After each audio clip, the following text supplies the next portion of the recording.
At makibalita naman tayo sa Laguna, kung saan unang pumila ang 70 taong gulang na botante. Mag-uulat live mula sa Cabuyao, Laguna, si Mav Gonzales. Mav, kamusta na dyan? Tuloy-tuloy pa rin nga yung pagboto ng mga vulnerable sectors dito sa Mamatid Elementary School sa Cabuyao, Laguna. Ito yung pinakamalaking presinto dito sa Laguna, over 28,000 yung mga botante rito. Pero ito kasing school na ito, nung nakaraang eleksyon ay 38,000 yung mga botante. Ngayon, hinati-hati ito dun sa tatlong paaralan, yung Mamatid Elementary School, yung National High School, pati ang Senior High School. Kaya medyo nagiging pahirapan ngayon yung paghanap ng mga botante natin, lalo na ng mga lola at lolo dun sa mga pangalan nila.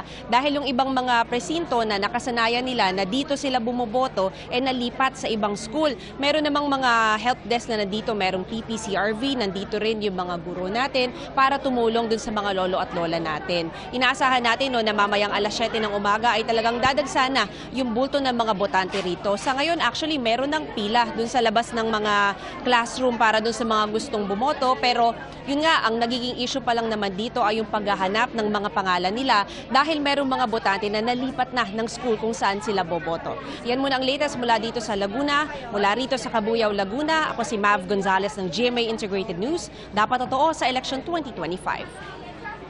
Maraming salamat sa iyo, Mav Gonzales.